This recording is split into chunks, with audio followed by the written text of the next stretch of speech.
Welcome to the Fearfully and Wonderfully Me podcast, a podcast designed to help you increase your influence, develop your leadership, and maximize your results.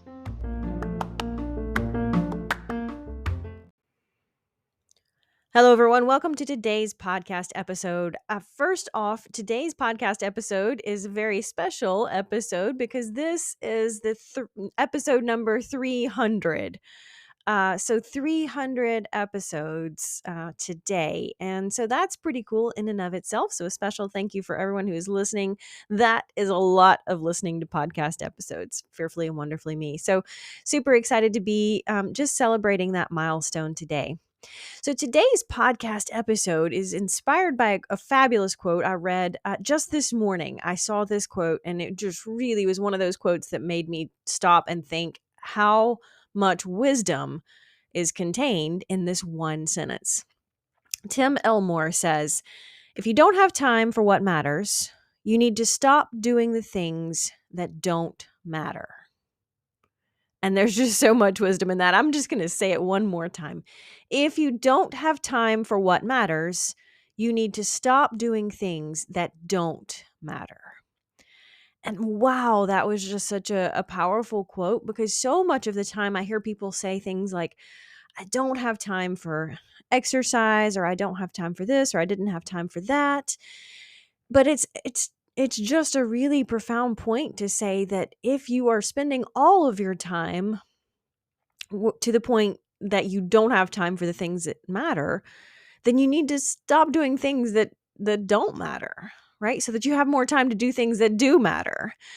And when I thought about that, and I'm very intentional with my time, and I certainly try to just maximize my energy and make sure that I am focused on activities that move me forward, not just activities for the sake of doing activities. But it challenged me to just stop and think over the last week. Did I have time for the things that mattered? And overall, I think that's something I do pretty well, is just focusing on the priority of the moment. Doesn't mean that there aren't other things that need to get done. And there are lots of tasks that are important, things that I want to accomplish. And certainly I have a full plate because I want a full plate. There's a lot that I want to accomplish. Things like writing books and doing podcasts and uploading videos, and our new YouTube channel, youtube.com/at Blue Collar Leadership. Especially if you haven't checked out the playlist, Real People Getting Real Results. It's really great, where Mac is interviewing people who are getting results from applying leadership principles. So super cool. But all of these things certainly take time. And there's nothing wrong with that. It's just being conscious of, when we fill our plate with activities and projects and things like that, are we still protecting time for what matters? And, I realize that that's something I do pretty well, but there's still room for improvement. And so I just had to catch myself when I read that quote this morning. I was stopped and reflect back. Did I not have time for something that did matter this week? And I thought of maybe just one or two small examples. And so overall, again, very satisfied with that. But it definitely made me stop and reflect. Am I being intentional about saying no to the things that don't matter? And I focus on this today because it is so easy to get caught up in the things that don't matter.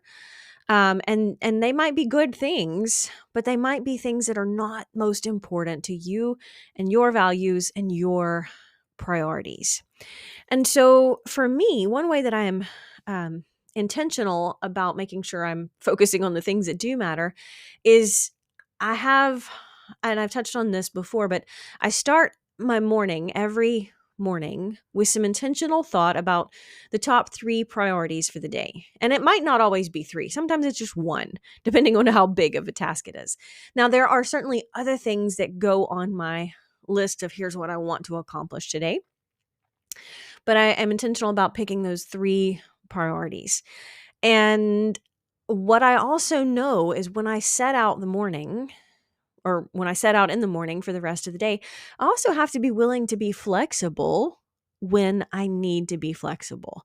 So just because I've planned out and mapped out the priorities for the day doesn't mean at some point I might need to shift those priorities or absolutely just change those priorities based on something that might come up that is more important, that matters more, or maybe matters more in the moment. And so my point here being, it's absolutely fine. Like if you're like me and you're a planner and you like to plan things and you like list things, and sometimes you write things on your list that you've already done just so you can cross them off. And there's nothing wrong with that, but a reminder that at some point we might need to be flexible. And just because we wrote something down on the list, it might need to move to the back burner. Perhaps it's less important of a priority when something changes, when the situation changes. And so critical that we are focused on that so that we don't say, well, I don't have time for something that matters because I'm doing something else that's not as important, right? We don't want to get into that habit, that cycle. And it's easy to do to get caught up in the whirlwind of life and being busy. And certainly all of us are challenged these days with how we're spending our time and energy. And are we spending it on the things that move us forward in life? Is what I'm working on right now, is what I'm doing right now going to help move me forward in the direction that I want to go? And how much of the time is the answer to that question no? And so, there again, something that we have to just be conscious of, because the whirlwind of life will catch you up and you won't even realize that sometimes your time and energy are seeping away in little ways. I remember the term, I forget where it comes from, and I forget who said it, but it wasn't mine, but it just comes to mind because it fits right here. The term screen suck, where you pick up your phone to check an email or respond to an email or something like that. And before you know it, you've seen 3 other notifications. Maybe you check your social media and you open up your LinkedIn or your Facebook, and then you find yourself just getting caught up and spending 15 minutes when you didn't even intend to do that to begin with, right? And it's just that we get pulled in to the device or to the connection or to the social media or something like that when we didn't intend to, right? But that is certainly a time drain, might be an energy drain if whatever you got sucked into is negative. And be careful what is controlling your time and your energy, because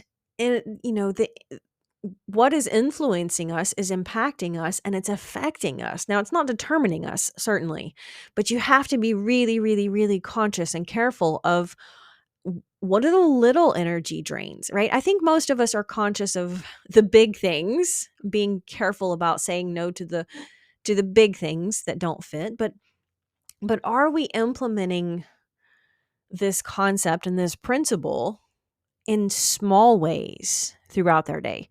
So stop doing things that don't matter in little ways, because these add up over time. If you just got pulled into social media in a negative way, doing something that didn't serve you, maybe it's just scrolling, maybe it's just reading the news that gets you frustrated, or whatever it might be, and you just did that 15 minutes a day. If you thought about that over 4 days, Monday through Thursday, that would be a whole hour of your actual time. So that's the time cost, but what is the energy cost? For me, another way that this shows up in little ways is just sometimes those little interruptions that don't really matter, but they distract me from something that I'm working on. And this could be an example of a spam phone call, right? That I might be heavily focused on a project on the website, or deep in writing a chapter in a new book.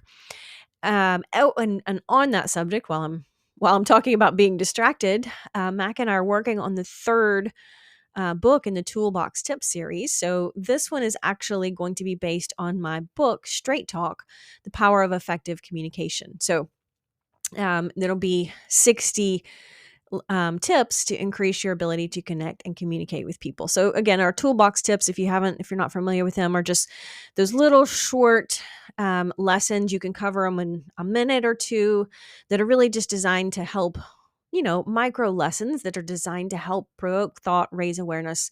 And you can use them personally, or you can use them, just to as a toolbox tool for meetings or something like that, or short micro lessons to grow and develop other people on your team.